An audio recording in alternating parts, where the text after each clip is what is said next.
Hola, buenas tardes.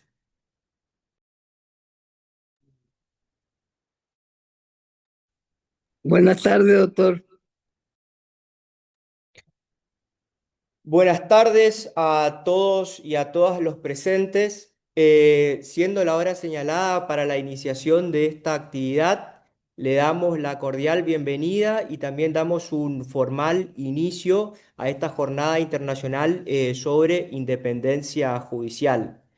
Por ello agradecemos en primer término al Instituto de Ciencias Jurídicas en la región nordeste de la Academia Nacional de Derecho y Ciencias Sociales de Córdoba por la organización y por la coordinación del evento. También agradecemos a la Facultad de Derecho y Ciencias Sociales y Políticas de la Universidad Nacional del Nordeste por brindarnos este espacio de formación y actualización académica.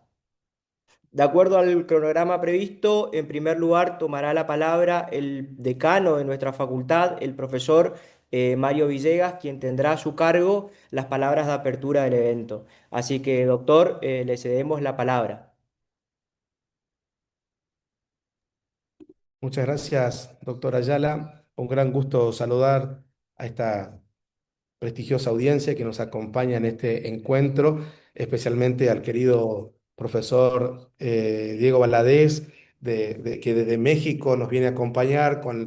en este importantísimo espacio de debate y de reflexión sobre la independencia judicial, junto con la doctora Marta Altave y el doctor Miguel Vigier, que obviamente prestigian este importante encuentro. Siempre decimos la trascendencia y la importancia que tiene para nosotros como gente del derecho tratar de pensar y reflexionar sobre la trascendencia que tiene la independencia judicial como un pilar fundamental, no solo del poder judicial, sino también de la democracia. Es decir, es la posibilidad de que tener poderes judiciales autónomos para actuar sin influencias externas, sin presiones políticas o de cualquier otro orden o tipo, y es esencial para que podamos garantizar que las decisiones de la magistratura se basen únicamente en la ley, se inspiren profundamente en la Constitución, en los tratados internacionales de derechos humanos y no en la voluntad de los otros poderes del Estado o de los intereses particulares. Siempre recuerdo cuando el doctor Carlos Rosenkrantz estuvo a cargo de la Corte Suprema de Justicia de la Nación aquí en la Argentina, en la inauguración de un año judicial, él plantea una interesante reflexión. Él dice que la independencia judicial más importante, además y amén de las presiones externas que puede recibir un magistrado o una magistrada, la principal independencia judicial proviene de los propios valores y de la propia ideología del magistrado. Que la primera independencia viene ahí, es decir, tenemos que aplicar la ley, tenemos que aplicar la Constitución y no nuestros valores y nuestras creencias, o pensar que estos valores y creencias están por encima de la ley o de la actividad jurisdiccional. Entonces, defender el Estado de Derecho, tener un sistema judicial que genere confianza, protección de los derechos humanos, independencia judicial para garantizar la democracia, todos estos son valores que esencialmente se pretenden al hablar de la independencia judicial, amén de los presupuestos de imparcialidad y por supuesto de transparencia y de eficacia y de modernidad de la función y de la actividad jurisdiccional. Nosotros creemos, en Argentina se están dando pasos afortunadamente muy sólidos para concretar esta idea. Digo esto porque el Poder Judicial es tal vez en la imagen pública uno de los poderes más mirados críticamente por nuestra sociedad. Nuestra sociedad está reclamando que el Poder Judicial tenga acciones que demuestren que hace cumplir la ley, que no genera ni consolida privilegio y por supuesto que impide la impunidad. Estamos teniendo momentos en la historia argentina en particular y con el permiso del profesor Valadez, que viene de México, estamos viviendo momentos donde la justicia está demostrando esos pasos, donde todos somos tratados iguales ante la ley, donde estamos dando avances para evitar impunidad y privilegios en nuestro país. Así que situaciones que festejamos y nos pone realmente a la palestra lo que siempre fuimos, un país que intenta sostener la independencia judicial como un valor y ser vanguardia en materia de justicia. Recuerden que Argentina fue el país del juicio a las juntas, que nos mostró como una vanguardia en materia de defensa de derechos humanos en el mundo, el país donde ha podido tener un sistema judicial realmente con gran prestigio y que grandes juristas han sido referencia en el mundo. Bueno, esto lo vamos a poder recuperar si la justicia sigue siendo esta justicia independiente, moderna, transparente, accesible a la ciudadanía y confiable. Y creo que eso podemos ir recuperándolo de a poco. Calidad institucional es tal vez la palabra que nos hace falta para poder salir adelante. La calidad institucional que necesitamos porque cuando nuestras sociedades puedan recuperarse de los problemas, por ejemplo, como en Argentina, económicos que tenemos, hay que salir con calidad institucional. El crecimiento económico depende de la calidad institucional. Las inversiones y mejores empresas dependen de la calidad institucional. Mejores empleos dependen de la calidad institucional. Desarrollo y progreso, salir de la pobreza y la desigualdad depende de la calidad institucional. Un Estado que brinde mejores servicios depende de la calidad institucional. Y todo esto depende de un sistema jurídico sólido y de una justicia que sea capaz con la independencia de consolidar derechos y garantías de la ciudadanía. Así que en ese esfuerzo estamos y para eso pensamos este espacio, para que podamos recuperar la confianza en las instituciones, en la democracia, en la república, en la independencia judicial y poder trabajar para tener previsibilidad en un sistema jurídico que sea el motor de las transformaciones sociales y económicas que necesita nuestro país y en este caso los países de América Latina. Agradezco la participación en la invitación, especialmente a la doctora Mirta Sotelo de Andró, que es la mentora de este espacio, la directora del Instituto NEA de la Academia Nacional de Ciencias Jurídicas y Sociales de Córdoba. Y por supuesto, como siempre digo, desearle a nuestro invitado ilustre, al doctor Diego Valadez, que se lleve la mejor impresión y la calidez de la gente del nordeste de la Argentina y decirle que desde aquí, como desde México y de todos los lugares en los que seguimos trabajando para defender el Estado de Derecho, la democracia y los valores de la libertad, la igualdad, la paz, la justicia y por vivir como ordena nuestra legislación. Muchas gracias. Muchas gracias, profesor Villega, por sus palabras. Seguidamente daremos inicio al panel previsto para esta jornada, no sin antes recordar muy brevemente a los expositores que tendrán un plazo máximo de 25 minutos para poder desarrollar el tema asignado y unos momentos antes de que esto suceda, desde la coordinación les daremos aviso para que puedan ir o cerrando sus ideas o bien efectuando las conclusiones que consideren pertinentes.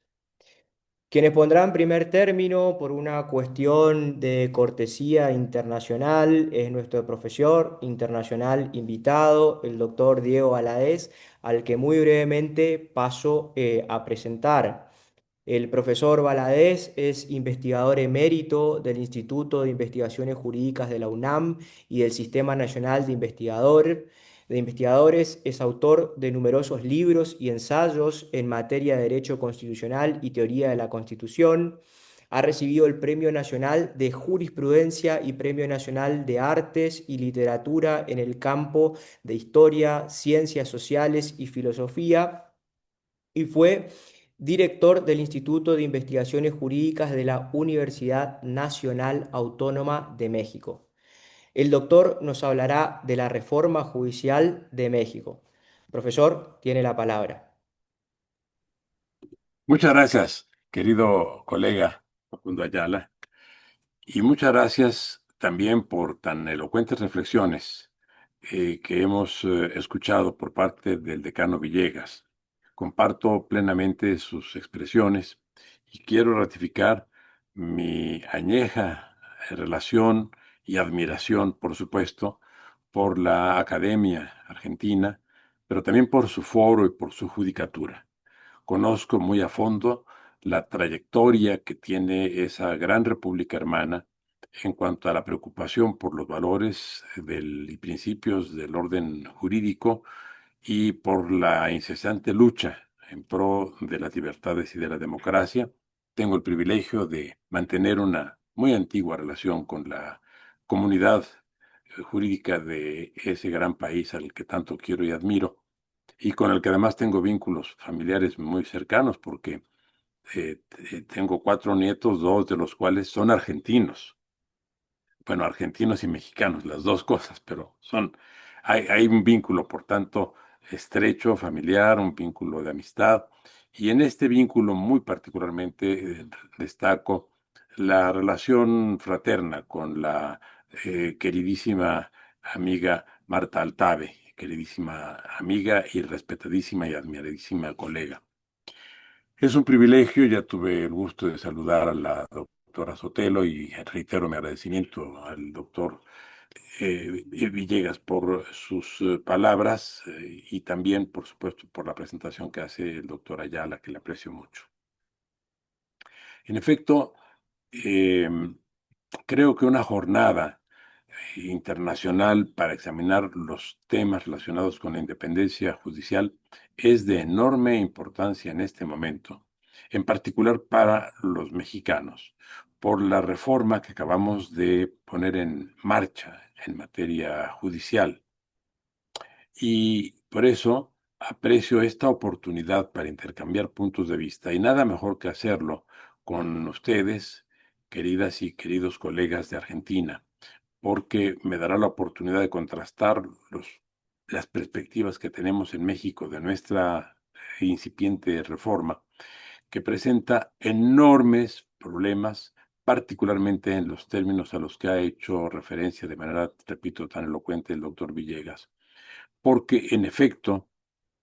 no podemos disociar la calidad de la democracia de la calidad de las instituciones y tenemos que tener muy presente que los valores que representan los jueces en una sociedad democrática y la actividad jurisdiccional en una sociedad democrática es quizá la menos valorada desde la perspectiva general de la sociedad, que está más directamente vinculada con los procesos electorales, con las actividades de partido y con las deliberaciones parlamentarias, que con la actividad jurisdiccional, que requiere ya de una formación profesional eh, más orientada al conocimiento de lo que pasa en los tribunales. Esto no obstante, toda la población resiente las deficiencias o disfruta de las ventajas del sistema jurisdiccional. Antes de iniciar mi exposición, que ceñiré a estos minutos que ha señalado nuestro moderador, el doctor Ayala, quiero expresar mi agradecimiento por su hospitalidad a la Facultad de Derecho de la Universidad Nacional del Nordeste y a la Academia Nacional de Derecho y Ciencias Sociales de Córdoba. Y quiero poner a ustedes en antecedentes acerca de la reforma que está iniciando su andadura en México. Fue una iniciativa presidencial de febrero de 2024, hace un año y meses, la que planteó esta reforma que ahora está en vigor en condiciones muy peculiares, porque estaba iniciando en ese momento la carrera por la lucha presidencial, la carrera electoral, y la candidata del partido al que corresponde la mayoría, el que tenía el gobierno entonces y que lo conserva ahora, acogió de inmediato como programa de gobierno, programa electoral y de gobierno, las iniciativas presentadas por el todavía presidente de la República, formuladas el día 5 de febrero del año pasado, que es una fecha muy emblemática para nosotros porque es la fecha en la que entró en vigor la Constitución vigente de 1917. Debo decir que la iniciativa fue recibida con enorme escepticismo porque, entre otras cosas, planteaba, y esta era la parte más visible, la elección de todos los jueces mexicanos, de los federales y de los locales. De manera que no se limitaba a un, digamos, modelo como el que había sido adoptado en el caso de Bolivia, que solamente sujetó a la elección constitucional a los integrantes del Tribunal Constitucional, o al modelo estadounidense, en el que solo los estados, y no todos, tienen elección de sus jueces. Pero El tema conmovió, por supuesto, a la opinión pública, si bien se consideraba que era de difícil aprobación, habida cuenta de que para que una reforma constitucional sea aprobada en México, es requisito establecido por la propia Constitución que la voten favorablemente 2/3 de la Cámara de Diputados, 2/3 de la Cámara de Senadores y más del 50% de los congresos estatales. Tenemos 32 entidades federativas, de manera que se requieren 17, se requiere la aprobación de 17 congresos locales. Y por la estructura de la Constitución, por la configuración que la Constitución imprime a nuestro Congreso, se veía como prácticamente imposible imposible jurídicamente que una sola fuerza política pudiera disponer de la mayoría calificada especial que exige la Constitución para su reforma. Y aquí es donde comenzaron los problemas. El partido mayoritario tuvo en la elección de sus candidatos para el Congreso el 53% de los votos. Para la candidatura presidencial tuvo el 57%. Pero, repito, el electorado diferenció entre la mayoría que daba a la candidata a la presidencia y la mayoría que asignaba a su organización partidista. La Constitución dispone que nuestro Congreso está integrado por 500 diputados y 128 senadores. Y también establece un límite con relación al número máximo que un solo partido u organización de partidos puede tener con relación a la Cámara de Diputados. Le asigna 300 diputados como máximo. De manera que aún recibiendo ese total de 300 diputados, una sola organización o una sola alianza electoral, no alcanzaría los 2/3 requeridos para la reforma constitucional, lo cual obligaba, y esa era la expectativa que abrigábamos la mayor parte de los ciudadanos, a que hubiera una negociación y que, por tanto, muchos de los elementos que se consideraban cuestionables en la iniciativa presidencial pudieran ser objeto de pulimiento en el debate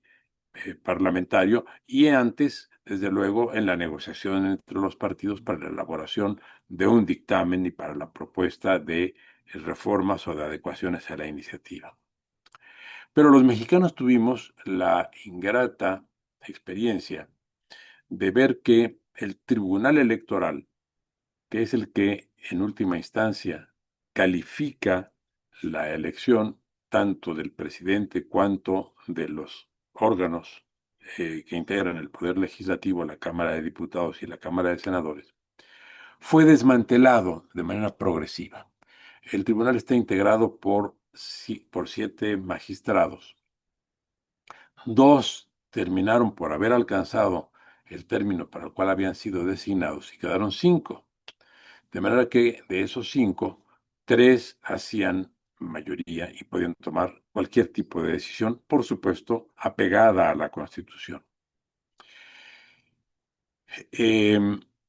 Cuando el Senado de la República estuvo a punto de designar a los 2 magistrados faltantes antes de que se diera el proceso electoral para tener un órgano bien integrado y que fuera suficientemente representativo,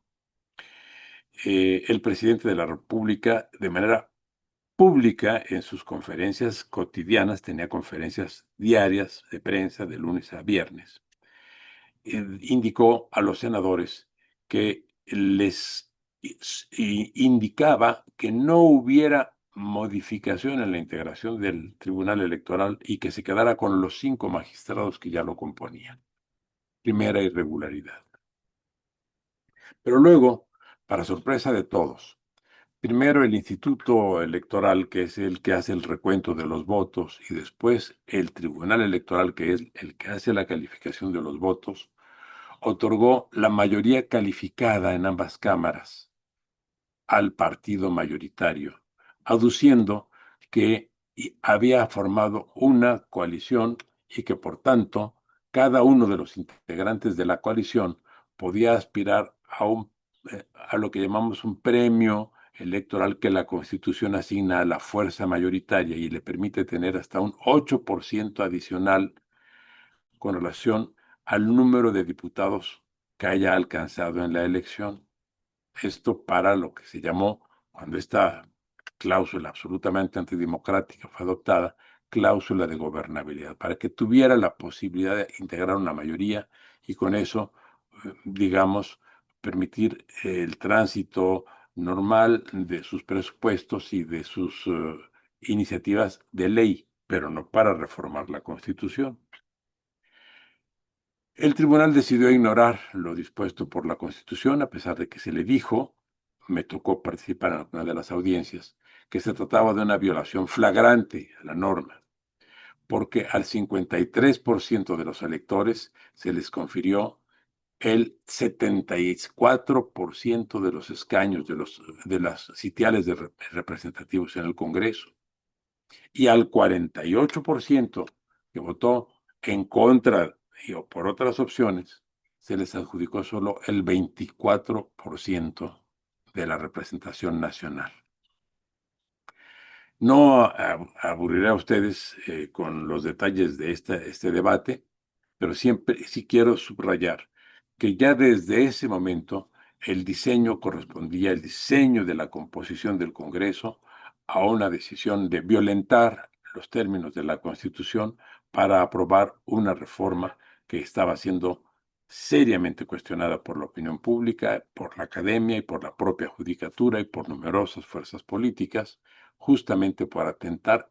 contra la independencia judicial. Cuando llega el momento de que esta iniciativa presidencial se discuta, primero en la Cámara de Diputados, luego en la Cámara de Senadores, el presidente de la República una vez más interviene en el proceso. Para entonces ya había presidenta electa del propio partido del presidente. Y la presidenta, en una conferencia, también advirtió que ella no vería mal que en el Congreso se discutieran los términos que se consideraran más adecuados para esa reforma y que estaba abierta la legislatura para escuchar voces discrepantes y aportaciones y enriquecimiento que pudiera provenir de las oposiciones, de la propia judicatura y de la sociedad.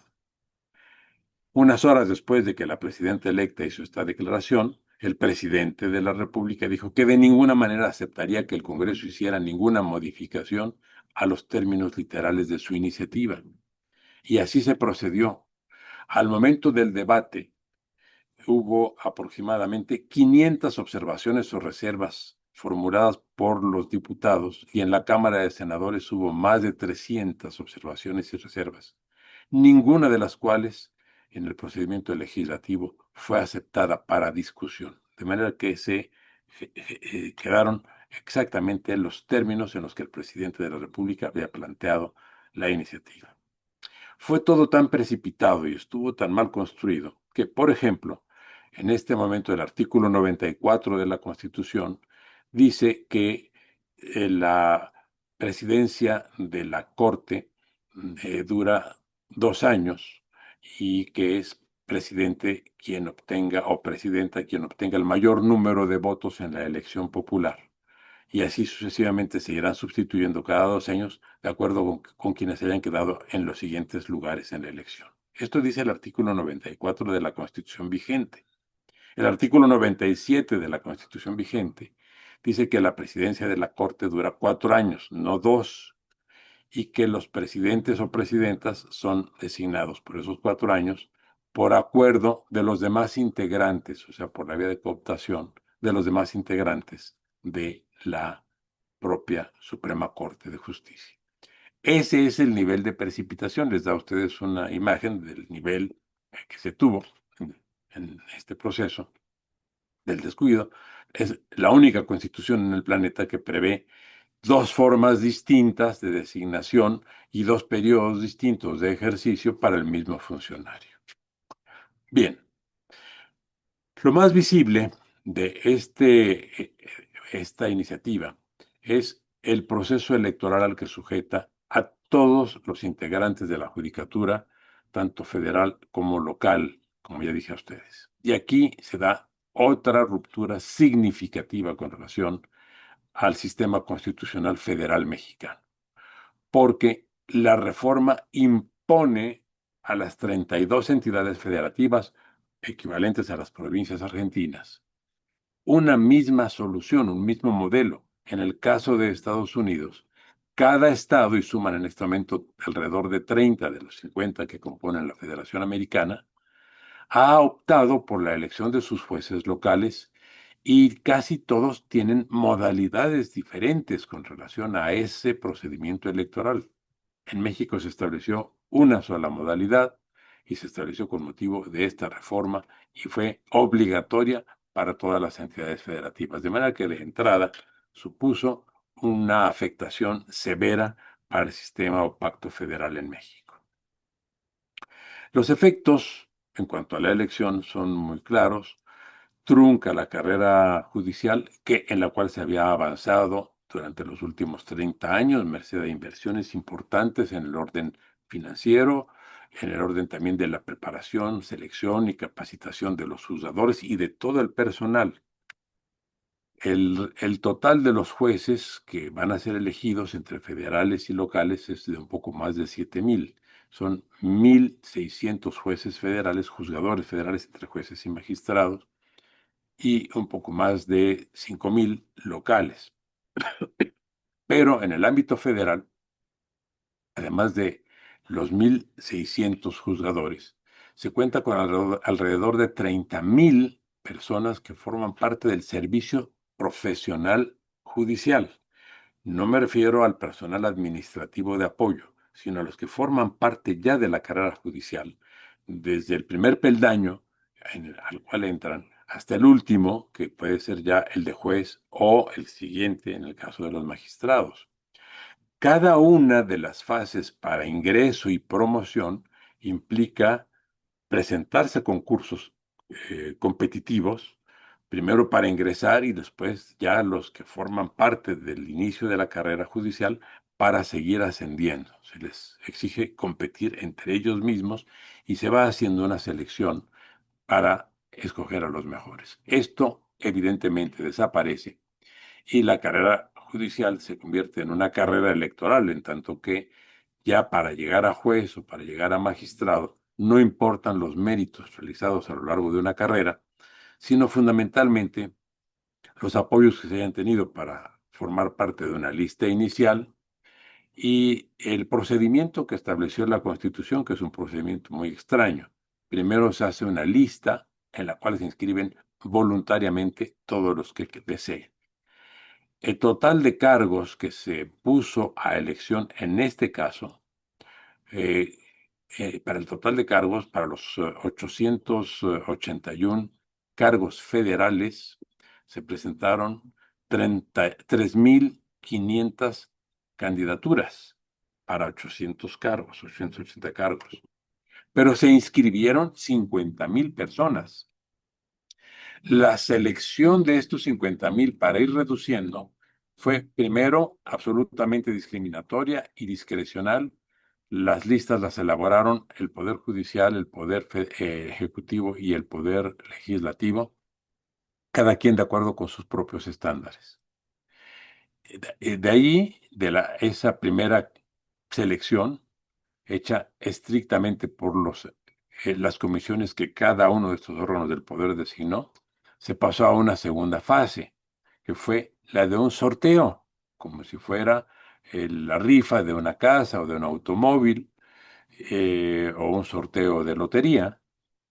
pero nadie pudo constatar que el número que aparecía en la ficha que se sacaba de una tómbola correspondía realmente a la lista contra la cual se estaba contrastando. Entonces decía número 37 y había una persona y esa ficha se mostraba, pero había una persona que tenía la lista y solamente esa persona la leía y decía el número 37 corresponde a fulana de tal o a Mengano. De manera que ahí comienza la oscuridad del proceso. La siguiente fase ya fue la preparación de la elección y para la elección federal se distribuyeron a los electores 6 boletas que cada una entre las 6 boletas presentaban 39 opciones distintas entre eh, ministros de la Corte, integrantes de otras cortes superiores y magistrados y jueces federales. Solamente para la Suprema Corte de Justicia había 64 candidatos, de los cuales, y 9 vacantes, de las cuales, eh, a las cuales había que apuntar, señalando por fuerza 5 mujeres candidatas y 4 hombres, 4 candidatos. Es evidente que las personas que fueron a votar no tenían la menor idea de quiénes eran esos 3.400, casi 3.500 candidatos. Y entonces, ¿qué se hizo? De manera subrepticia, sin que se haya sabido nunca quiénes lo hicieron, porque además estaba prohibida la, eh, digamos,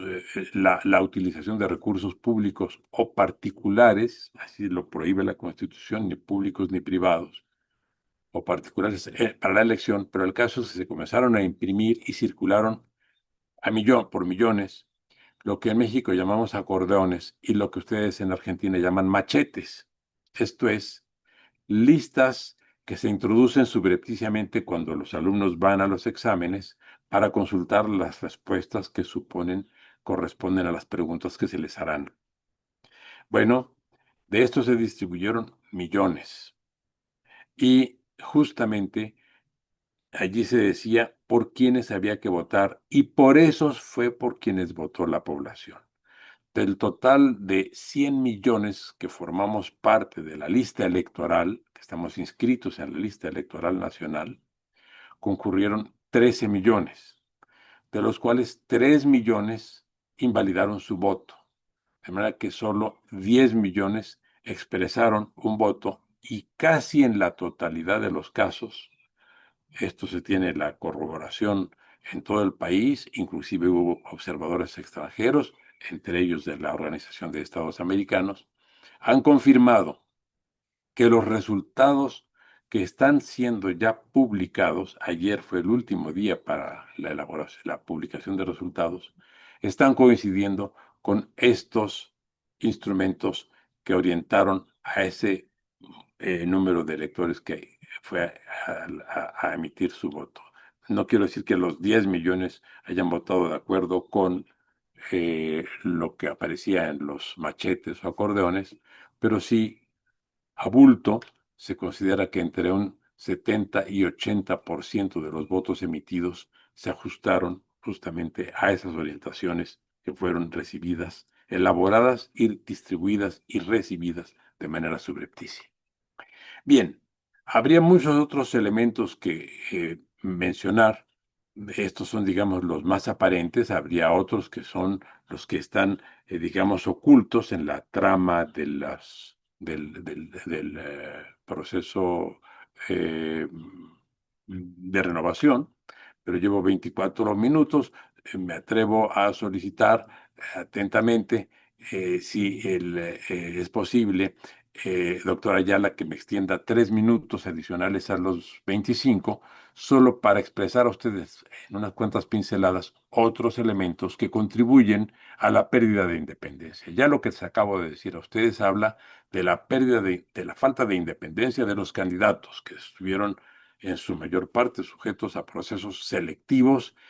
y procesos aleatorios pero controlados y a procesos electorales más controlados todavía, con lo cual se manifiesta o exhibe o corrobora la pérdida de independencia de los elegidos.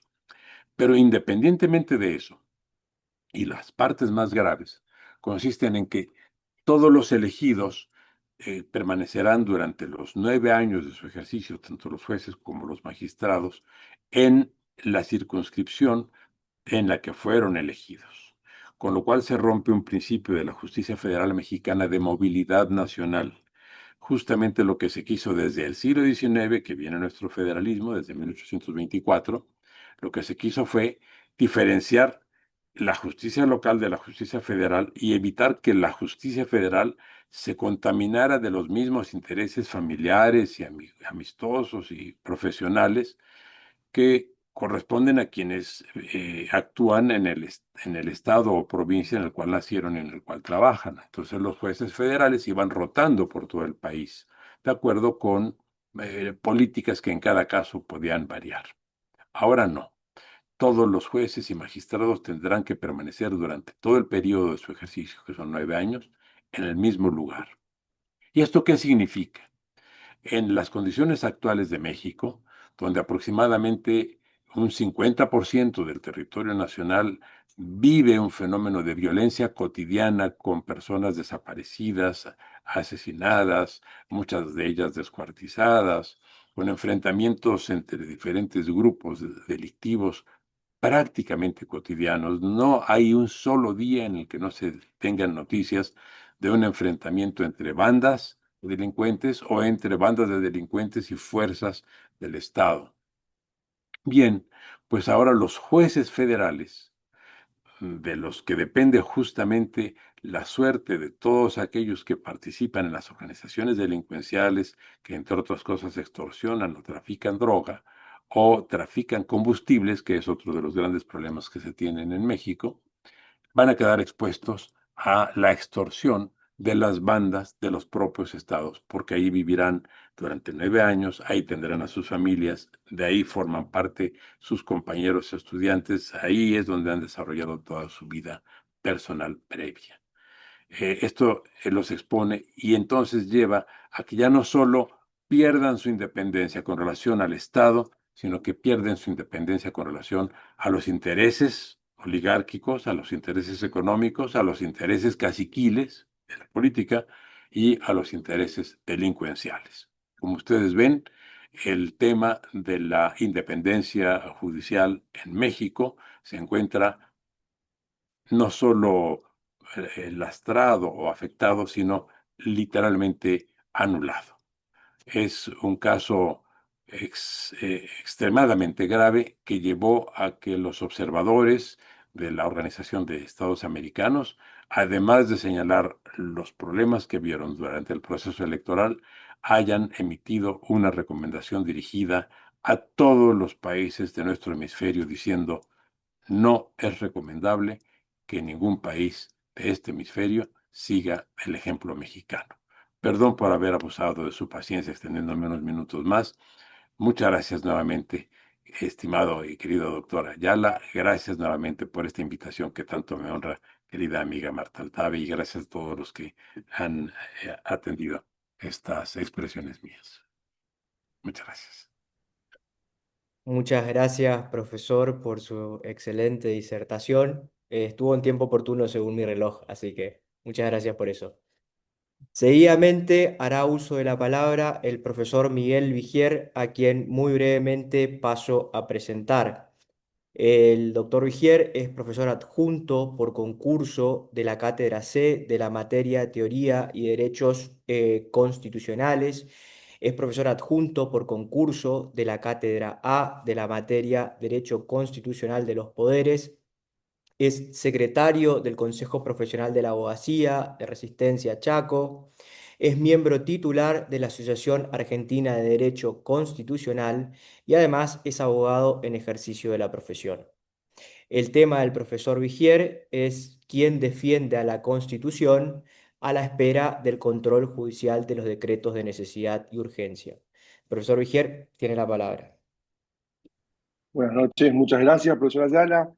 Saludo en primer término porque no he tenido oportunidad de hacerlo antes al muy prestigioso y admirado por nosotros maestro mexicano, el doctor Diego Valadez. Muchas gracias por acompañarnos.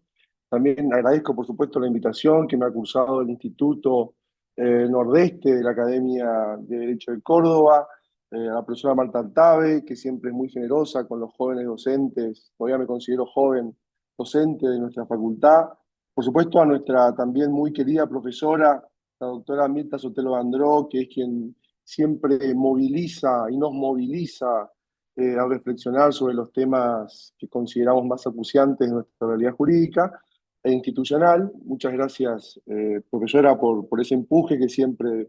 nos empuja. Eh, Tengo una leve disfonía que mi esposa ha diagnosticado, creo yo, con acierto debido al temor reverencial de hablar ante semejantes maestros, así que espero poder llegar al final de mi exposición. El título de mi exposición puede sugerir algún tipo de remisión a la muy célebre polémica entre Carl Schmitt y Hans Kelsen respecto del defensor de la Constitución. No es lo que quiero hacer. Yo más bien me quiero preguntar, en particular respecto de los decretos de necesidad y urgencia y su control judicial en la Argentina, ¿quién despierta al defensor de la Constitución en la Argentina, que hasta ahora, por lo menos respecto en materia del control sobre los decretos de necesidad y urgencia, está bastante dormido? Um,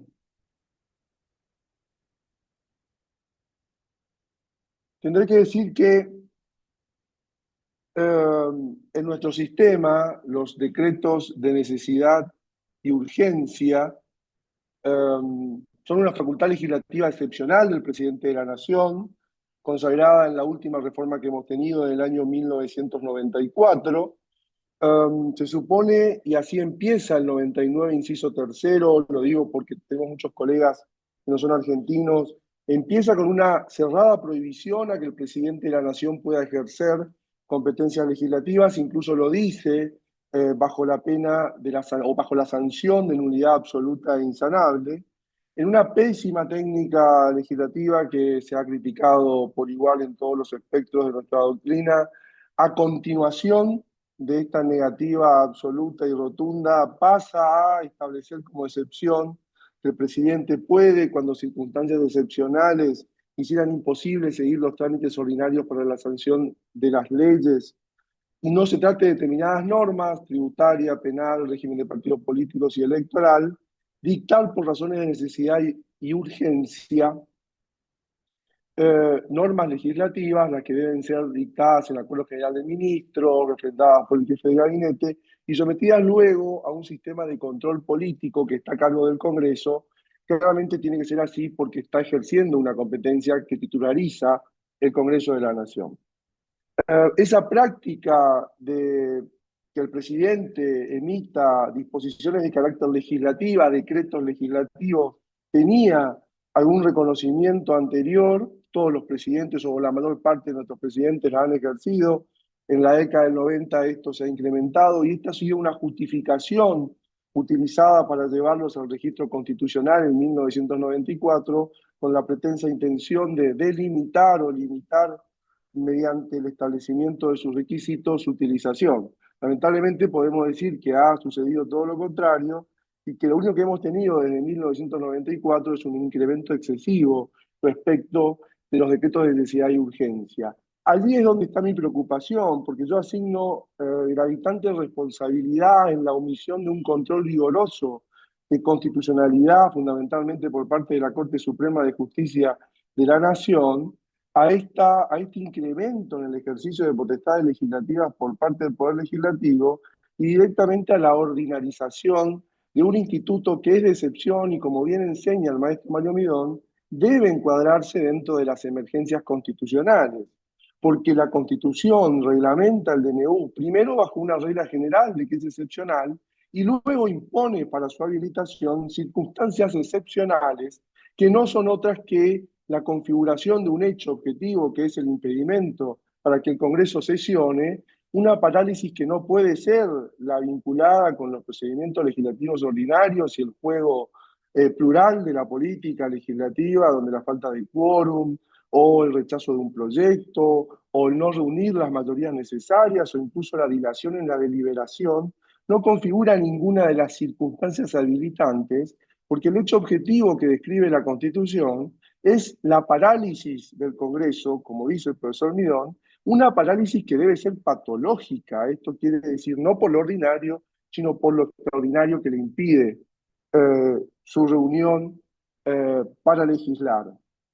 Obviamente hemos tenido un crescendo en el ejercicio y en la ampliación y el alcance en materia de DNU, hasta que hemos llegado a lo que podemos describir, por lo menos yo, padre de un niño de 7 años versado en dinosaurio, puedo decirlo, al megalodón de los DNU, de los decretos de necesidad y urgencia, que es el 70 del año 2023, dictado el 21 de diciembre por el presidente en ejercicio Javier Milei, Un decreto que deroga cientos de leyes, reforma cientos de leyes, y para todo eso solamente invoca una grave crisis social y una necesidad de reformar el Estado. El Congreso podía ser 21 de diciembre, podía ser convocado a extraordinarias perfectamente para considerar sus proyectos de ley. El presidente Milei llevaba al 21 de diciembre de 2023 apenas unos días en ejercicio del mando. Nuestro Congreso ha demostrado una velocidad inusitada para reunirse, sesionar y aprobar proyectos cuando la urgencia lo ameritaba, con lo cual no existía ningún hecho objetivo que pudiese justificar eh, la omisión del Congreso, la lisa omisión del Congreso y directamente la legislación con carácter además permanente, sustitutiva de normas, derogatoria de normas, efectuada por el presidente Milei. Obviamente que la invocación de la grave crisis social, un hecho que la Corte muchas veces había también invocado, citado para encubrir este ejercicio de potestades legislativas, fue la única referencia hecha por el presidente Milei para poder justificar ese decreto. ¿Cuál es el estándar o cuáles son los estándares de control judicial que tenemos o que podemos delimitar en materia de DNU para, de alguna manera, describir el horizonte que ha tenido este decreto de necesidad y urgencia dictado por el presidente Milei desde el inicio de su mandato, que además tengo que decir no ha sido el único, pues han sucedido otros, pero este es por su importancia, por su alcance, por su masividad. Me parece el paradigma de esta práctica que creo debe ser criticada y que debe exigir más en materia de control judicial de constitucionalidad. Sigo en esto al profesor Bianchi, a Alberto Bianchi, que muy agudamente, como siempre, describe dos estándares en materia de control judicial de constitucionalidad respecto de los DNU. Él habla de que hay casos fáciles y casos difíciles, y que en los casos fáciles nuestra Corte Suprema ha delineado un estándar digno de una cátedra de derecho constitucional. Esto vale decir, ha sido impecable en la exigencia de los requisitos objetivos y de formas marcados por la Constitución. Y claro, son casos en los que fundamentalmente, siguiendo a Bianchi, para distinguirlos de los casos difíciles, no hay una importancia en términos políticos superlativa, no hay tampoco un riesgo de un enorme impacto económico, político, social. Tampoco se advierte que sea de manera material y sustantiva inconstitucional. Esto es, puede haber alguna duda respecto de si eso no es. Pero fundamentalmente lo que determina que un caso sea fácil o difícil, esto es para aplicar o no el estándar impecable de control, exigente de control de constitucionalidad, refiere a la importancia y la repercusión política, social o económica que puede tener el caso. Esto es, nuestra Corte ha sido más deferente en el ejercicio del control de constitucionalidad respecto de DNU, que eran importantes para el Ejecutivo porque marcaban el inicio de su política o porque referían a política económica en momentos de crisis, y eso se consideraba en sus aspectos consecuencialistas, y ha sido en cambio muy intensa en su control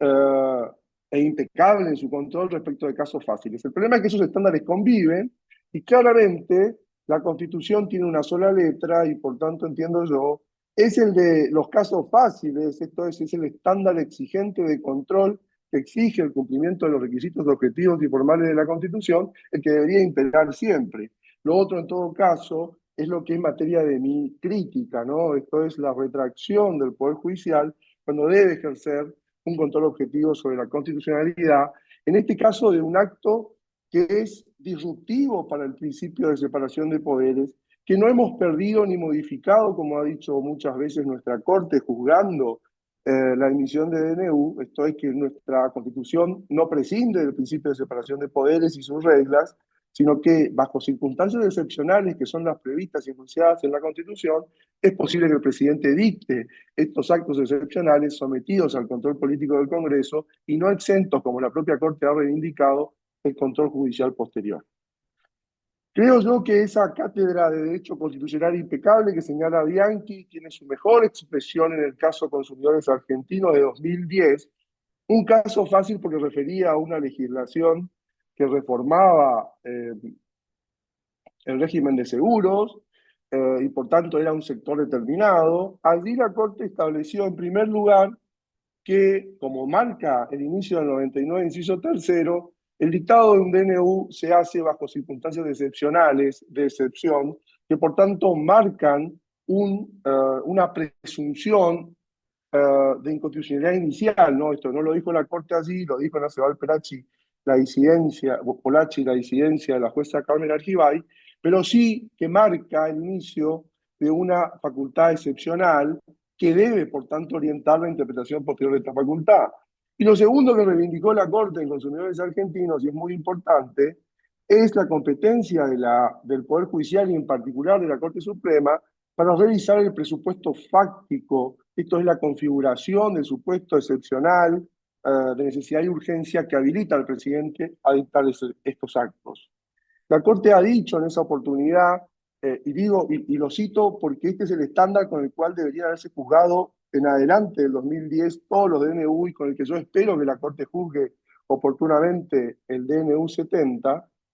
que la adopción de decretos que reúnan tan excepcionales características debe descartar de plano como inequívoca premisa los criterios de mera conveniencia del Poder Ejecutivo que, por ser siempre ajenos a circunstancias extremas de necesidad, no justifican nunca la decisión de su titular de imponer un derecho excepcional a la nación en circunstancias que no lo son.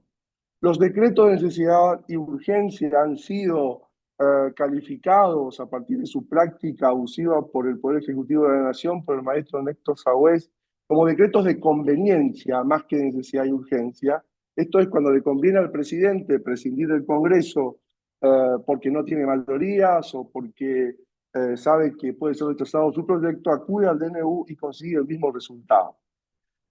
Tenemos además una complicación adicional en materia de DNU que tiene que ver con algunos déficits de su formulación constitucional en la reforma de 1994, que ha dejado una serie de vacíos que han sido tardía y lamentablemente rellenados por el Poder Legislativo, por una delegación que ha hecho el propio constituyente, que ha encargado al Poder Legislativo, por una mayoría absoluta de totalidad de sus miembros, establecer su ley reglamentaria. Lamentablemente digo, la ley reglamentaria actualmente vigente, la ley 26.122, sancionada en el año 2006, promueve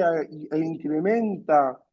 este ejercicio abusivo y fuera de control, fundamentalmente, para no entrar en mayor detalle por el tiempo, por algunas patentes inconstitucionalidades. La ley reglamentaria ha sido calificada por el maestro Mirón como un manantial de inconstitucionalidades, y yo coincido, y en particular señalo tres.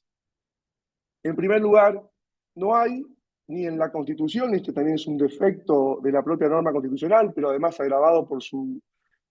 reproducción omisiva en la ley reglamentaria, no hay un plazo dentro del cual el Congreso deba pronunciarse respecto de la validez o invalidez de ese DNU, como sucede en su fuente, por lo menos en una de sus fuentes, que es la Constitución italiana, y por tanto el DNU puede permanecer vigente aún sin pronunciamiento del Congreso, y como vamos a ver ahora, incluso con el rechazo de una de sus cámaras,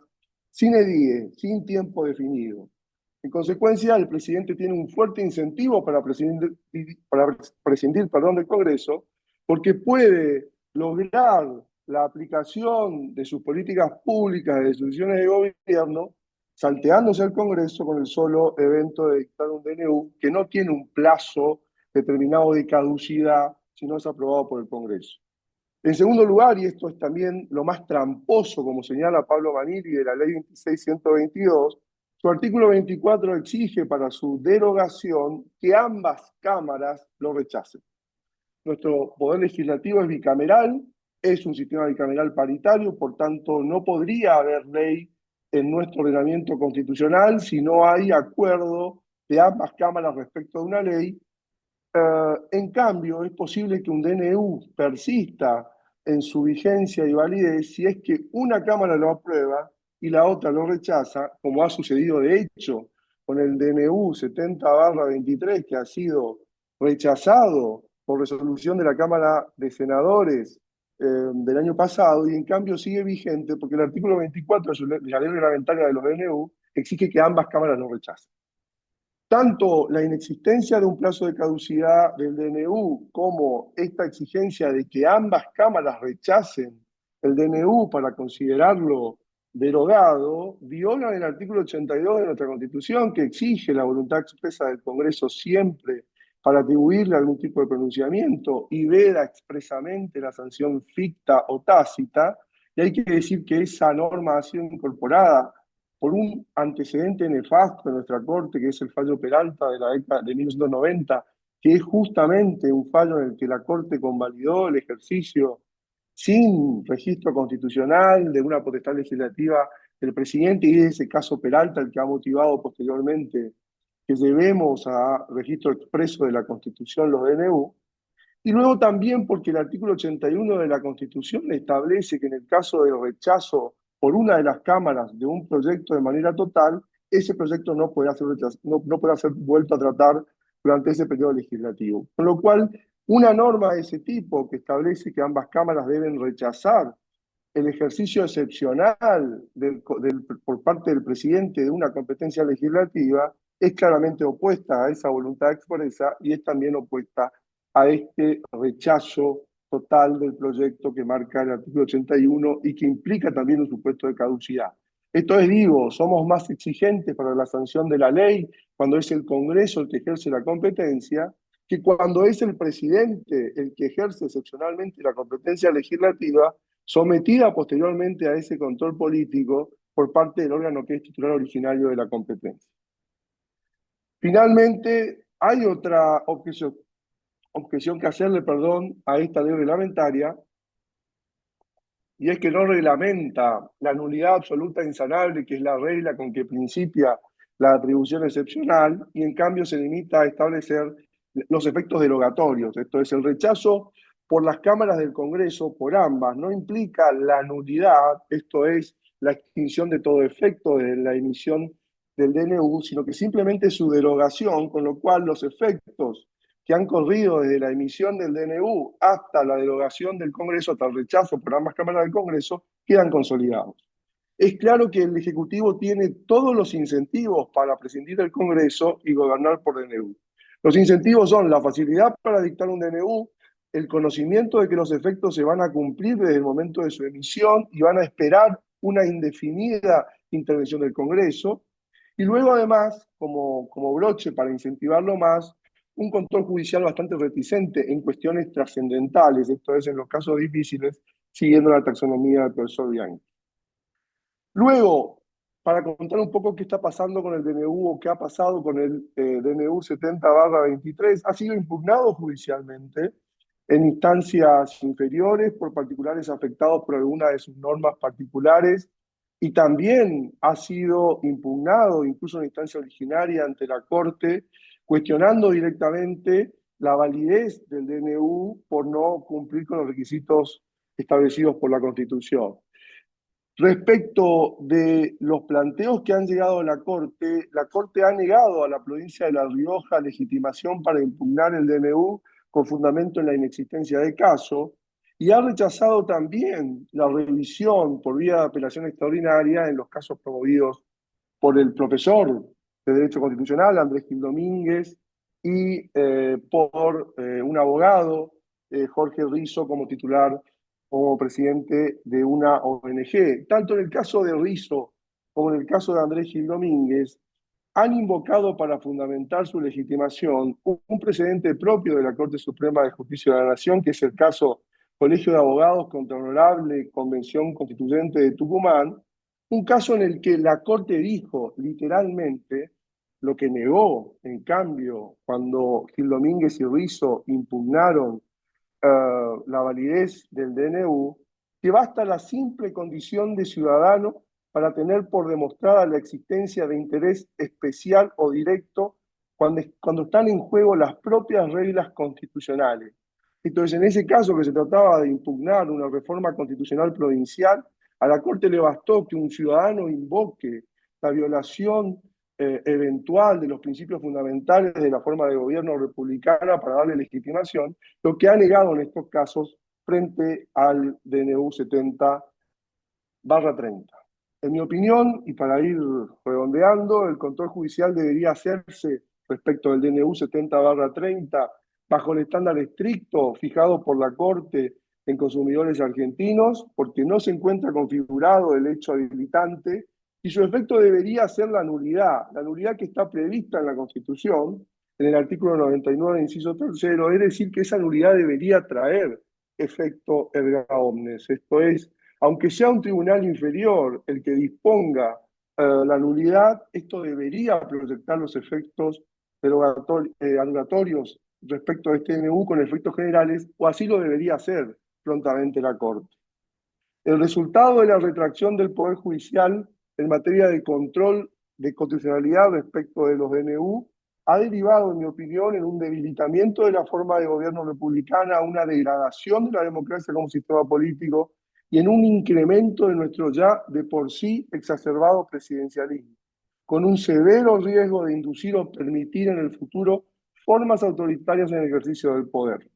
Es que lo que hemos visto en este trayecto que va desde el 94 en adelante, insisto, es un increscendo en el uso de los DNU, hasta llegar a este ejemplo paradigmático donde ya no se respetan límites, se legisla de manera genérica, sin siquiera tomarse la carga argumentativa en serio la carga argumentativa de fundamentar para cada una de las reformas propuestas dónde está la urgencia vinculada con las circunstancias excepcionales invocadas para poder ocupar esta competencia.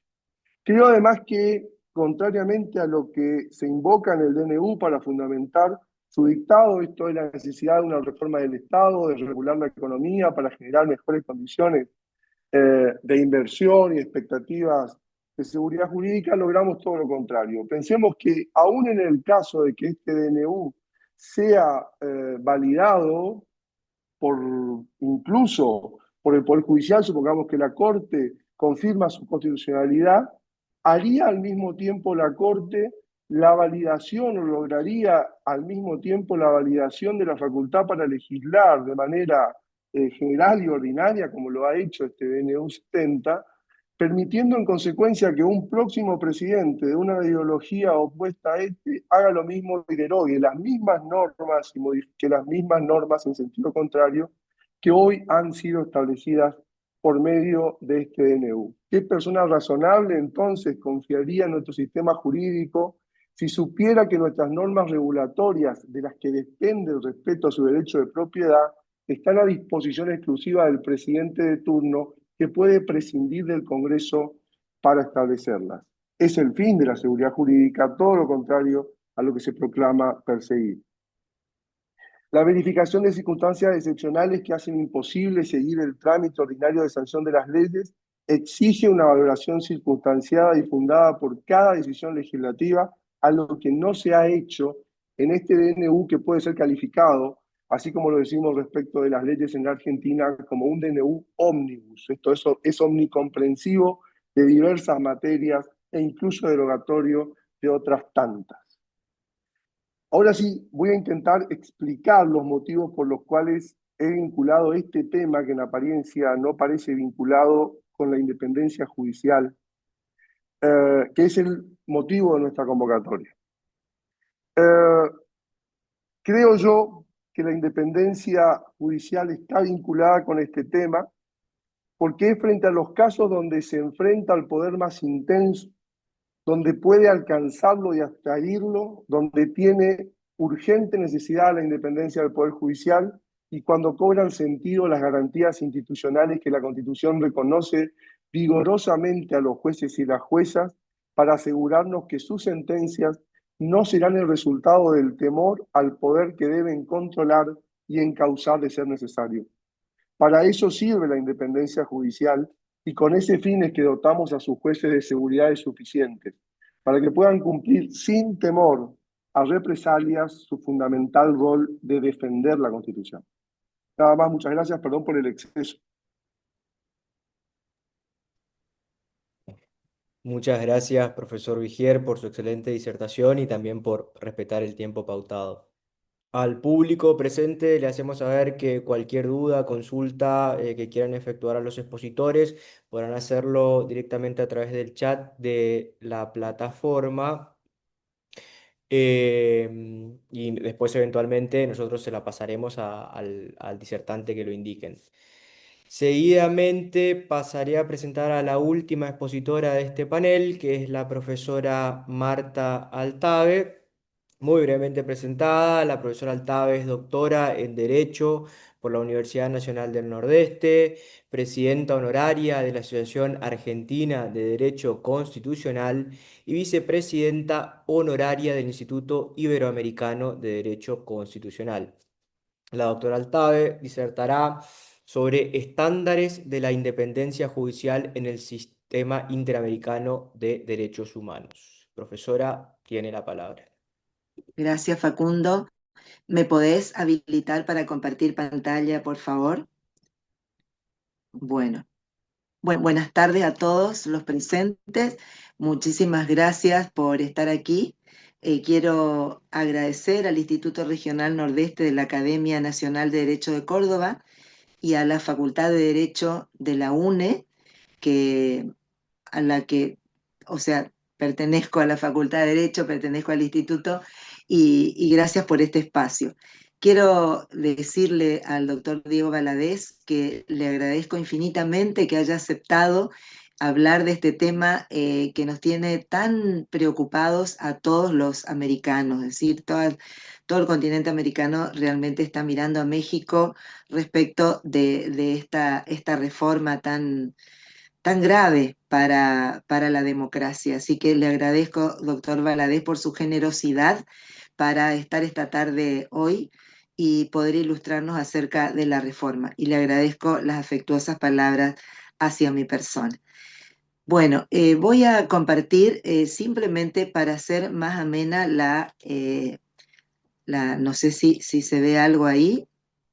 ¿Se ve algo? Ahí se ve, ¿Se ve? profesora. Sí, sí, se ve su PowerPoint. Bueno, yo quiero simplemente lo hago para que sea más llevadero el tema, nada más, ¿no? Eh, a ver, voy al principio. Muy bien. Bueno, voy a hablar de la independencia judicial y en realidad respecto de los estándares de la independencia judicial que se fueron dando en el sistema interamericano de derechos humanos a través de la Corte Interamericana. Y he seleccionado algunos fallos porque la verdad que son innumerables casos en los que la Corte se ha pronunciado acerca de la importancia de la independencia judicial para las democracias en América. Y recomiendo, hay una publicación que son los cuadernillos de jurisprudencia de la Corte Interamericana, donde precisamente uno de los cuadernillos está dedicado a la independencia judicial, donde se pueden consultar los fallos que yo he omitido. Y en esos fallos muchas veces se recurre a un documento de otro sistema de protección de los derechos humanos que es el sistema internacional, o sea, de ONU, de Naciones Unidas, que tiene un documento que se llama Principios Básicos relativos a la independencia de la judicatura. Voy a tratar de decir qué ocurre con alguno de esos fallos y luego abocarme a este análisis de un documento que es muy viejo, que es de 1985, que está vigente y que constituye un compromiso internacional respecto de la independencia judicial. Un compromiso internacional que han asumido los países miembros de estos sistemas de protección de derechos humanos. La Argentina, entre ellos, pertenece a ambos sistemas, al sistema interamericano de protección de los derechos humanos y al sistema internacional de derechos humanos.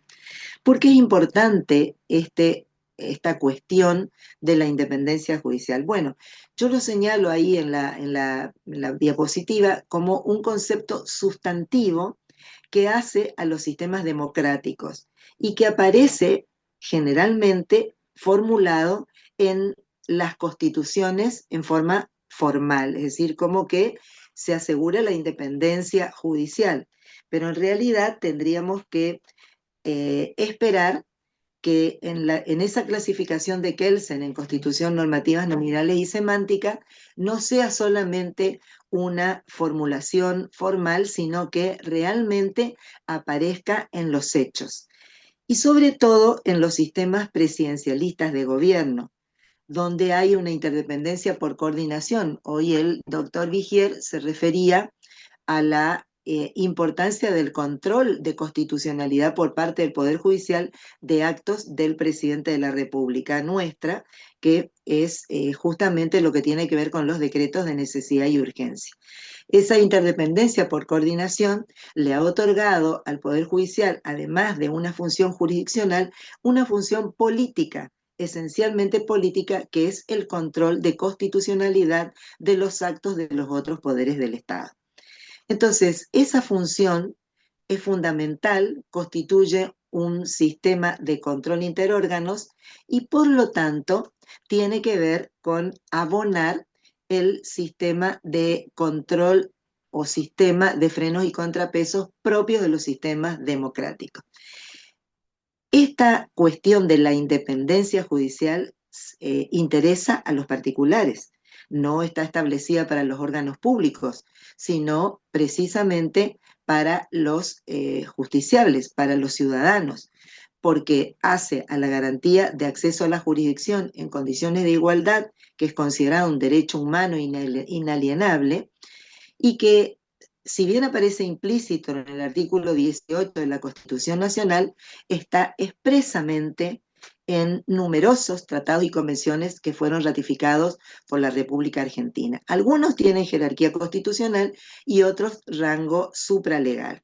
Ahí pongo los números de artículos de nuestra Constitución referidos a la jerarquía de los pactos, tratados y convenciones. Pero también en ese 75, inciso 22, hay una norma general que habla,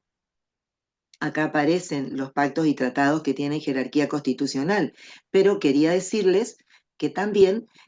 ese artículo 75, inciso 22, tiene una norma general que dice que todos los pactos, tratados y convenciones tienen jerarquía superior a las leyes del Congreso. Y esto es muy importante porque tiene que ver con el principio de supremacía de la Constitución, que es una verdadera cláusula federal en la Constitución Nacional, porque establece la jerarquía que va a tener la normativa federal sobre la provincial y que las provincias y los estados como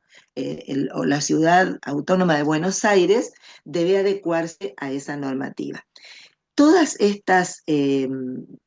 normas que pongo acá, por ejemplo, la Convención Interamericana para Prevenir, Sancionar y Erradicar la Violencia contra las Mujeres, que es Convención Belén do Pará,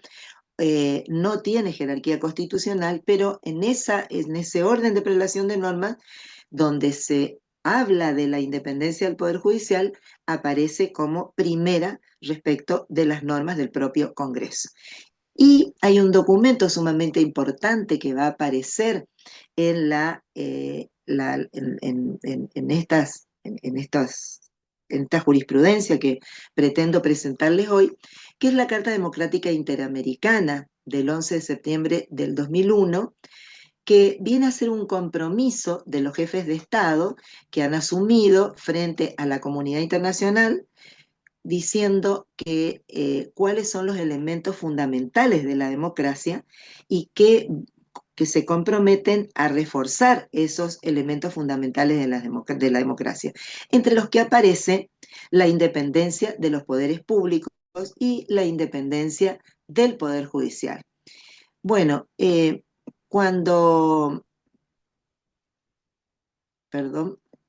que estoy yéndome para atrás, esto es lo que... Y lo que quería decir que también la garantía de la independencia judicial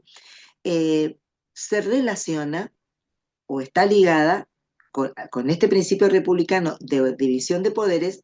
pero que involucra también los mecanismos de designación de los jueces, fiscales, asesores y defensores públicos, se relaciona con la duración de los mandatos de los mismos, a la inamovilidad y la intangibilidad de las remuneraciones, y también a la necesidad de que aquellos tribunales administrativos que ejerzan jurisdicción sean absolutamente independientes. ¿Cuáles son esos estándares de la Corte Interamericana de Derechos Humanos? Bueno, la Corte Interamericana de Derechos Humanos ha relacionado esta cuestión de la independencia judicial con la cuestión de la separación de poderes y con lo que tenga que ver con la consolidación de una sociedad democrática. Lo hizo en este caso, que lo cito acá, Quintana Coelho y otros versus Ecuador, y donde declaró la responsabilidad internacional de la República del Ecuador por la vulneración de derechos y sobre todo del derecho a las garantías judiciales de jueces y funcionarios públicos, que ha violado la garantía de la protección judicial y la estabilidad en el cargo de los magistrados. Ustedes pueden ver que en esta parte del fallo que yo cito, la Corte dice que no solamente tiene que ver tiene que estar garantizada la independencia judicial en su faceta institucional, es decir, en relación al Poder Judicial mismo como sistema, sino también en lo que tenga que ver con la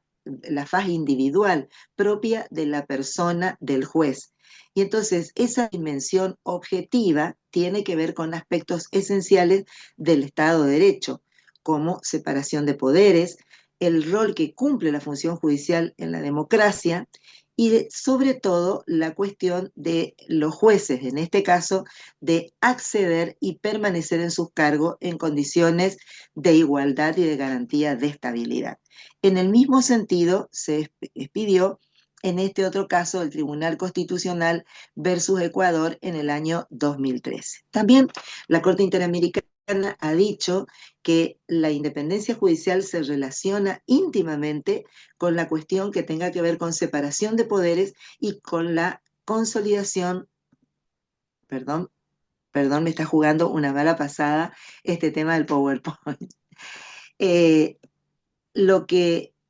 supone la cuestión de los controles de frenos y contrapesos también fue materia exhaustiva de análisis en este fallo de la Corte Interamericana. Con relación a la independencia judicial y la garantía del debido proceso,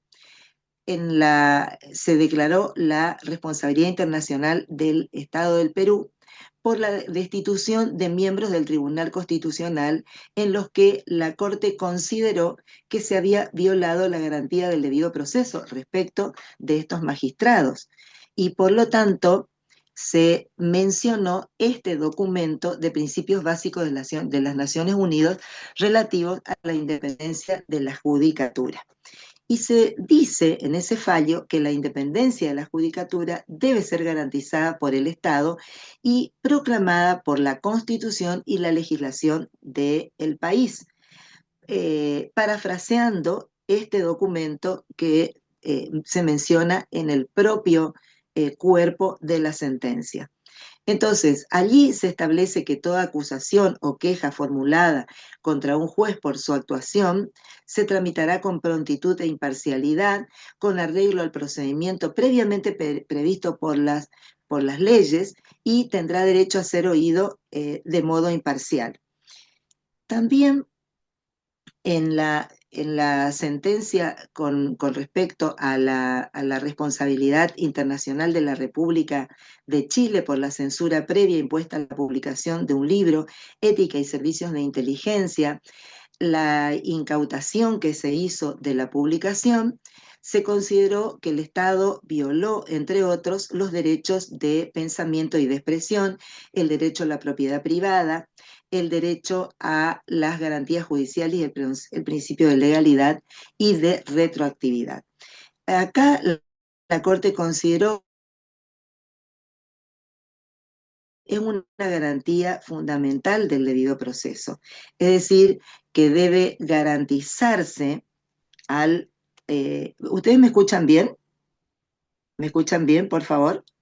¿Sí? Profesora, sí, por un breve momento se le cortó el audio, pero ya la escuchamos Sí. perfectamente. Bueno, porque acá me indicaban eso y entonces me preocupé. Es decir, que se tiene que garantizar que el juez o tribunal en el ejercicio de la función como juzgador cuente con la mayor objetividad para enfrentar el juicio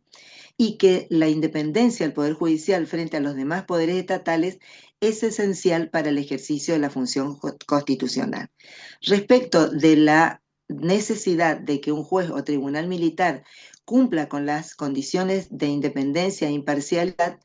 es imprescindible recordar lo establecido por la Corte en el sentido de que se garanticen las condiciones de que cualquier juez o tribunal en un Estado de Derecho debe gozar de esa independencia y que supone que cuente con un adecuado proceso de nombramiento, con una duración establecida en el cargo y las garantías de inamovilidad. Y nuevamente se cita este documento que yo considero sumamente importante. Este es otro documento muy importante, que otro fallo muy importante y que tiene que ver con mi país, con Argentina,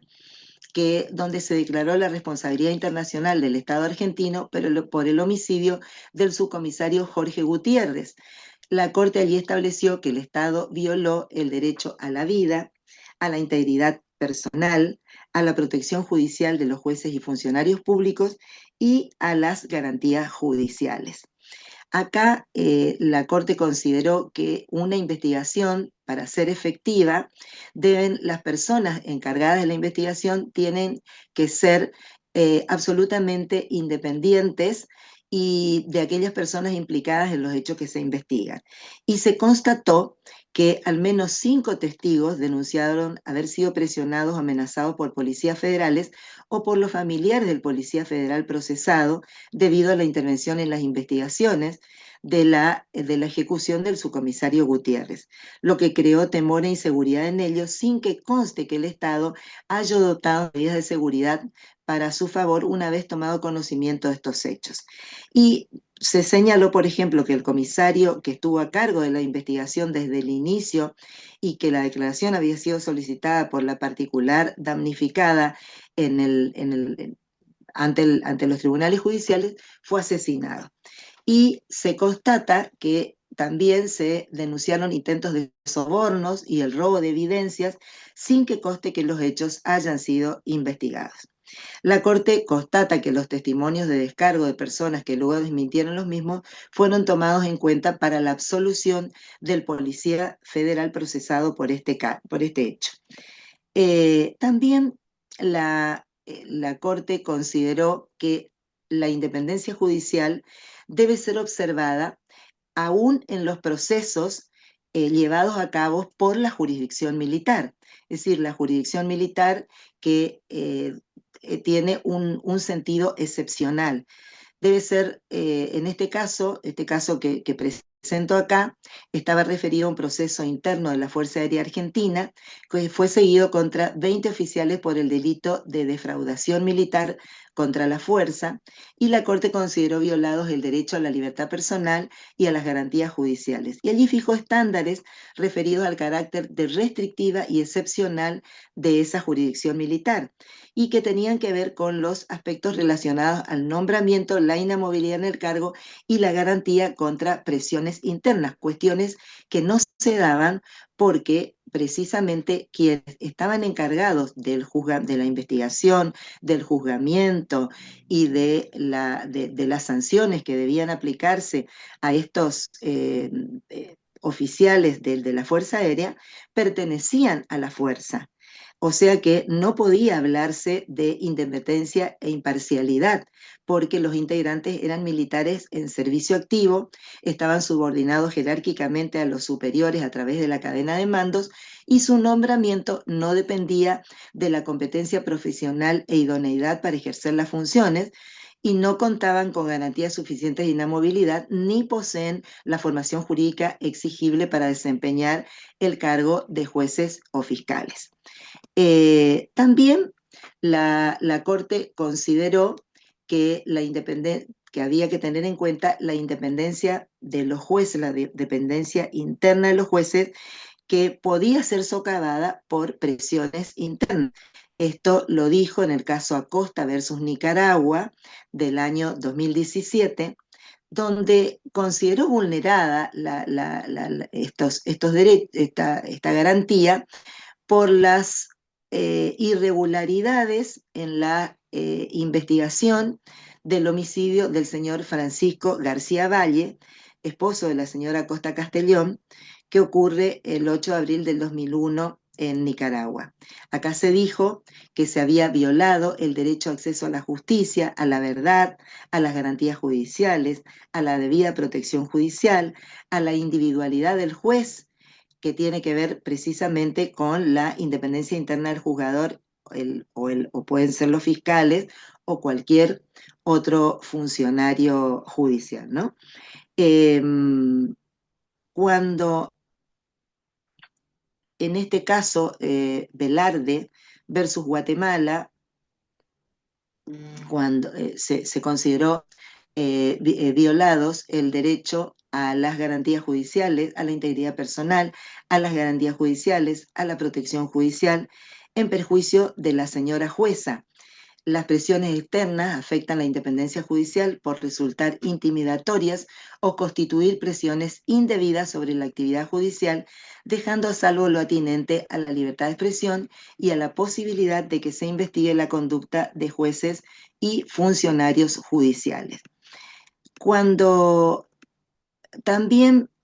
en este caso, Urrutia Lebró,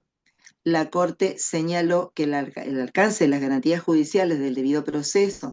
y de la protección judicial efectiva deben ser analizadas en relación con los estándares sobre independencia judicial. Esto estaba referido a la imposición de sanciones disciplinarias aplicadas al juez Urrutia Lebró, entonces juez de garantías de Coquimbo, por las críticas expresiones vertidas en un trabajo académico referidas al rol del Poder Judicial de Chile durante la dictadura militar. Acá la Corte consideró que el Estado violó, entre otros, los derechos a la libertad de expresión, el principio de legalidad, las garantías judiciales, haciendo una especial referencia a la independencia interna de los jueces. Acá se consideró que cuando se tomó la determinación se afectó los derechos de la presunta víctima. La Corte consideró que las garantías procesales contempladas en el artículo 8 de la Convención Americana hacen parte del elenco de garantías mínimas que debieron ser respetadas para adoptar una decisión que no fuera arbitraria y resultara ajustada al debido proceso. Y que en el caso de los procesos disciplinarios en contra de jueces, la jurisprudencia de la Corte ha señalado que el alcance de las garantías judiciales y de la protección judicial efectiva para los jueces debe ser siempre analizada con relación a los estándares sobre independencia judicial. Y en este caso se cita Reverón Trujillo, donde se precisó que los jueces, a diferencia de los demás funcionarios judiciales, cuentan con garantías específicas debido a la independencia necesaria del Poder Judicial, lo cual la Corte ha entendido como esencial para el ejercicio de la función judicial. Y que esa función judicial tiene que ser garantizada por el Estado, tanto en su faceta institucional como en su faz individual. Insiste la Corte en que tiene que ver con un adecuado proceso de nombramiento, la inamovilidad en el cargo y la garantía contra presiones externas. Y con respecto a las presiones externas, señaló que el Estado debe abstenerse de realizar injerencias indebidas en el Poder Judicial o en sus integrantes y adoptar acciones para evitar que tales injerencias sean cometidas por personas u órganos ajenos al Poder Judicial. En ese sentido, nuevamente se menciona este documento del Sistema Interamericano de Derechos Humanos, que tiene que ver con que los jueces podrán resolver los asuntos que conozcan sin restricción alguna, sin influencias alicientes, presiones, amenazas o intromisiones indebidas, sean directas o indirectas, de cualquier sector o por cualquier motivo. Y que esos principios establecen que no se efectuarán intromisiones indebidas o injustificadas en el propio proceso judicial. También la cuestión que tenga que ver con la separación del cargo de los jueces, aún en el caso de jueces provisorios,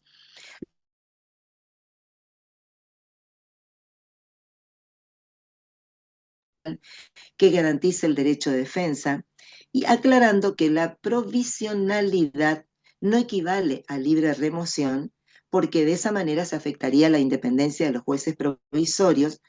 con especial referencia a que dichos jueces no deben verse compelidos a evitar disentir con el órgano revisor de sus decisiones. Y la Corte estableció también para los jueces provisorios garantías judiciales y garantías de los derechos políticos, aun cuando estos sean absolutamente provisorios. Con respecto al adecuado proceso de nombramiento, la inamovilidad en el cargo, la garantía contra presiones internas, en el caso antes mencionado, Reverón Trujillo versus Venezuela, la Corte Interamericana de Derechos Humanos estableció que el principio de independencia judicial resulta indispensable para la protección de los derechos fundamentales y que su alcance debe garantizarse inclusive en los casos de emergencias constitucionales, como puede ser el estado de sitio o alguna otra emergencia de las previstas en el artículo 27 de la Convención Americana de Derechos Humanos. Insiste que aún en esos casos de excepción, de excepciones, casos de emergencias constitucionales, tiene que asegurarse el adecuado proceso de nombramiento, la garantía de inamovilidad en el cargo y la protección contra presiones externas. Bueno, son extensas las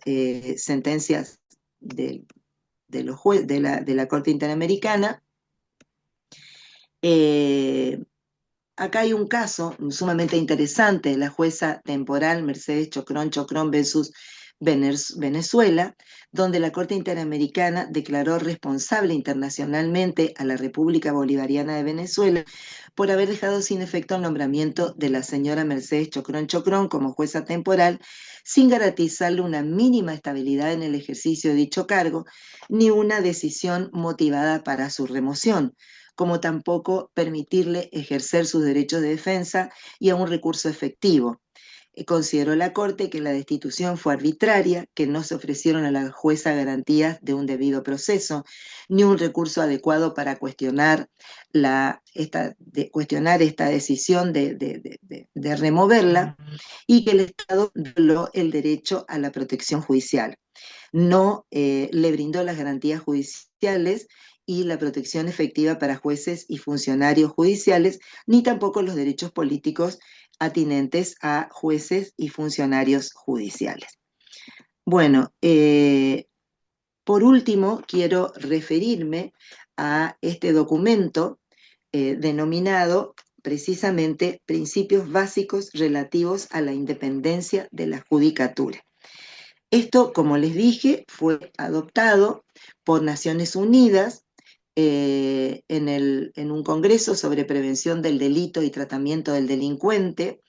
en el año 1985 y confirmados por la Asamblea General en las resoluciones 40 del 29 de noviembre de 1985 y 40 del 13 de diciembre de 1985. Aquí se señala que la independencia de la judicatura debe ser garantizada por el Estado y formalmente, es decir, en los textos constitucionales, tiene que aparecer proclamada en los textos constitucionales o en la legislación del país. Y que todas las instituciones gubernamentales tienen que respetar y acatar esta cuestión de la independencia de la judicatura. Que los jueces resolverán los asuntos que conozcan con imparcialidad, basándose en los hechos y en consonancia con el derecho, sin restricción alguna, sin influencias, alicientes, presiones, amenazas o intromisiones indebidas, ya sean estas directas o indirectas, de cualquier sector o por cualquier motivo. Que la judicatura será competente en todas las cuestiones de índole judicial y de índole judicial para decidir si una cuestión que le haya sido sometida está dentro de la competencia que le haya atribuido la ley. Y no se efectuarán intromisiones indebidas o injustificadas en el proceso judicial, ni se someterán a revisión las decisiones judiciales de los tribunales. Este principio se aplicará sin menoscabo de la vía de revisión judicial, ni de la mitigación o conmutación de las penas impuestas por la judicatura efectuada por las autoridades administrativas de conformidad con lo dispuesto en la ley. También que toda persona tendrá derecho a ser juzgada por los tribunales de justicia ordinarios con arreglo a procedimientos legalmente establecidos. No se crearán tribunales que no apliquen normas procesales debidamente establecidas para sustituir a la jurisdicción que corresponda normalmente a los tribunales ordinarios, que el principio de la independencia de la judicatura autoriza y obliga a la judicatura a garantizar que el procedimiento judicial se desarrolle conforme a derecho, así como el respeto de los derechos de las partes, que cada miembro proporcionará recursos adecuados, cada Estado miembro, proporcionará recursos adecuados para que la judicatura pueda desempeñar debidamente sus funciones. También que se respetará la libertad de expresión y asociación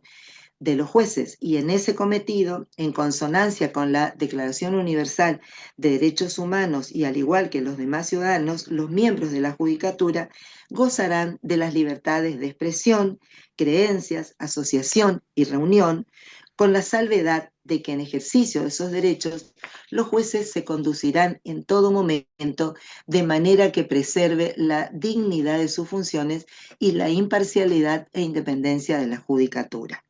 que los jueces gozarán del derecho a constituir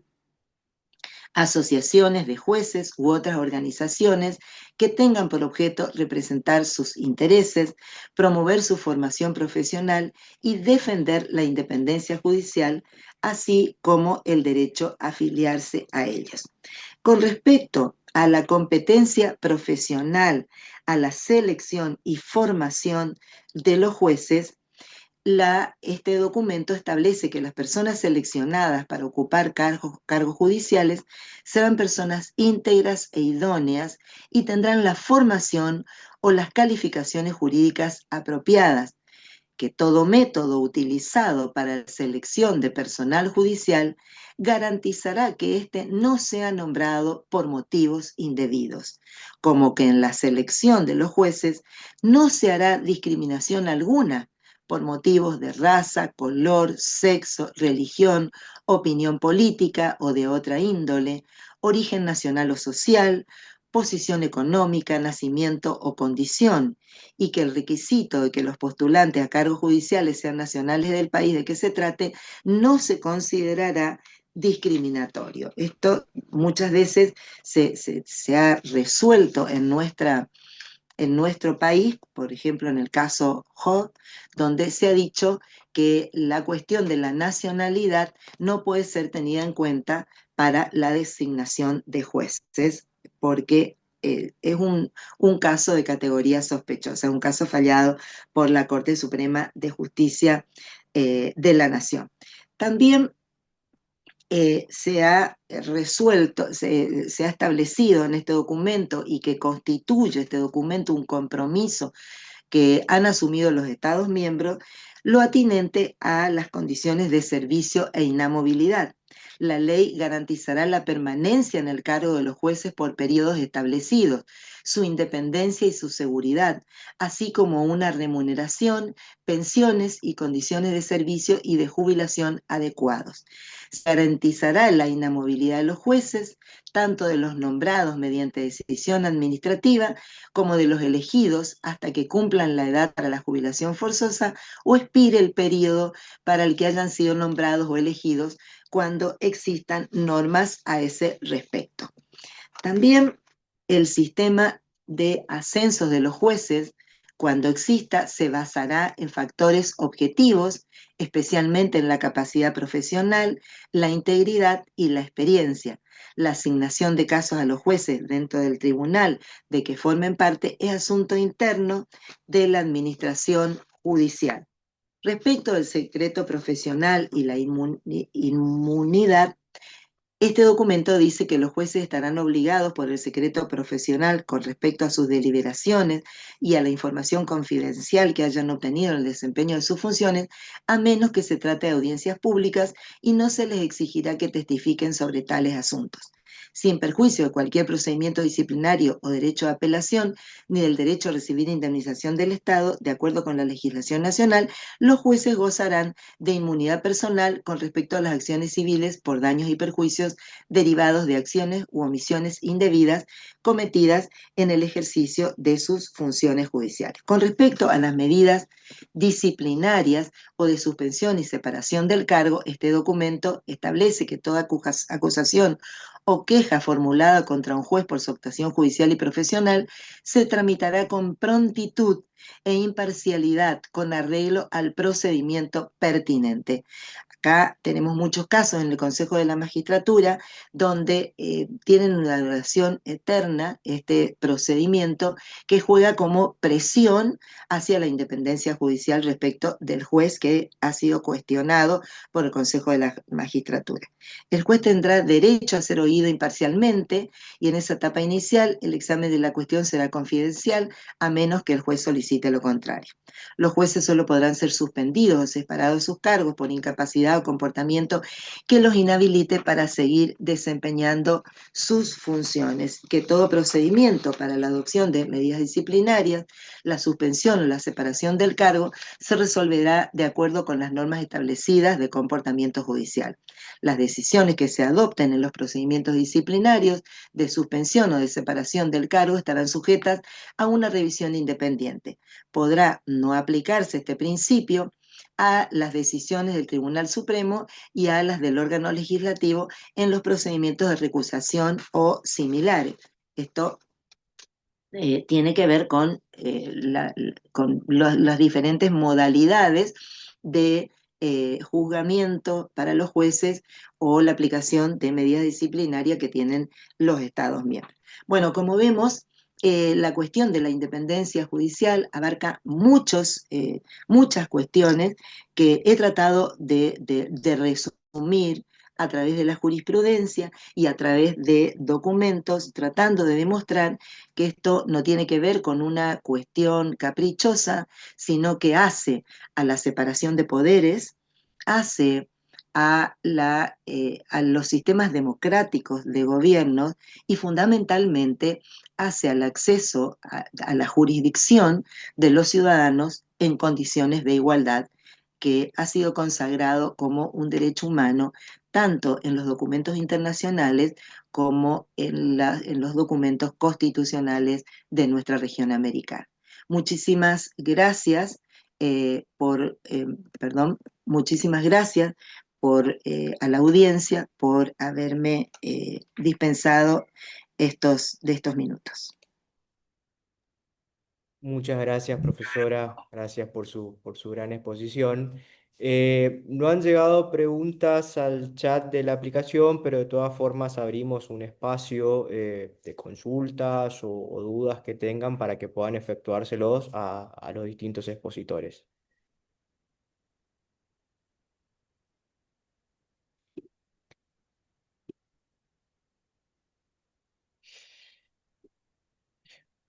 Bueno, parece que no, pero no hay consultas, han estado muy claros los docentes, así que le agradecemos por eso y finalmente cederemos la palabra para el acto de cierre a la profesora Mirta Sotelo, em, quien tendrá a su cargo el cierre de la jornada. La profesora Sotelo es la directora del Instituto NEA de la Academia Nacional de Ciencias Sociales de Córdoba. Así que, profesora, tiene la palabra. Bien. Bueno, buenas noches. La verdad que una fiesta para el principio republicano de gobierno esta tarde, repasando un poco trabajando sobre uno de los poderes del Estado, en este caso el Poder Judicial. Uno de los problemas claves justamente de la justicia o del Poder Judicial es el tema de la independencia. Y los profesores lo han tratado brillantemente, cada uno desde su enfoque, y realmente es un tema difícil de ejecutar en la práctica y observamos permanentemente ejemplos que no se corresponden con la conducta de un juez independiente, y sabemos también que no es tan simple como explicaban los profesores por todos los tipos de presiones que puede recibir un juez desde el punto de vista interno o externo. Hay sistemas organizados, como desarrollaban también ellos muy claramente, en los que cada uno de los países han puesto distintas organizaciones o regímenes para lograr esa independencia, garantizar de que el juez pueda trabajar libremente en la interpretación y también buscar, por supuesto, la idoneidad de los jueces, la capacidad y su propia formación para que las sentencias que dicten sean justas y equilibradas. Es necesario que cada poder funcione en su rol, tanto el ejecutivo como el legislativo como el judicial. Y en este caso, esta característica de la independencia es una de las fortalezas que tiene el Poder Judicial para poder resolver las cuestiones, aún como decía la profesora Altave, en caso de crisis constitucional. Bueno, realmente le agradezco a los tres profesores por su excelente exposición de hoy, por haberse hecho un tiempo para acompañarnos en el desarrollo de la actividad de la academia, y poder seguir estudiando un poco más, aprendiendo un poco más, incluyéndonos más dudas también, que tenemos que volver a plantear cuestiones, tanto al profesor Balaguer,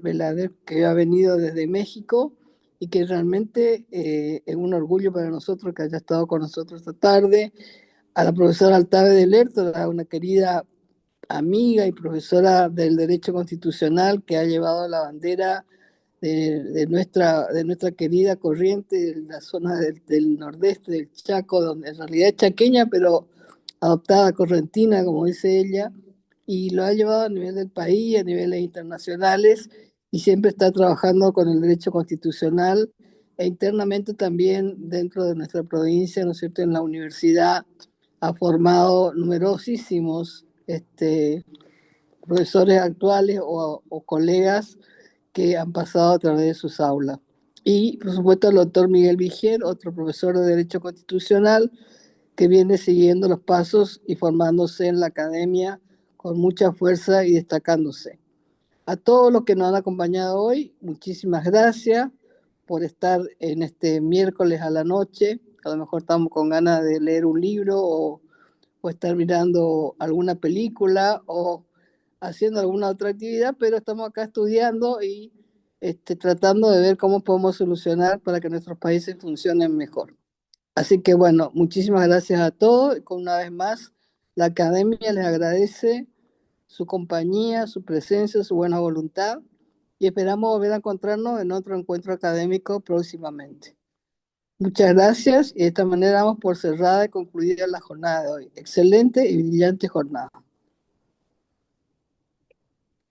Muchas Muchas gracias a gracias, todos. doctora Sotelo. Gracias, querida Gracias. amiga Marta. Congratulaciones, profesor Vigier. Muchas gracias. Gracias, Adiós, profesor. Un gusto. doctor. Gracias, profesor Hasta luego. Ayala.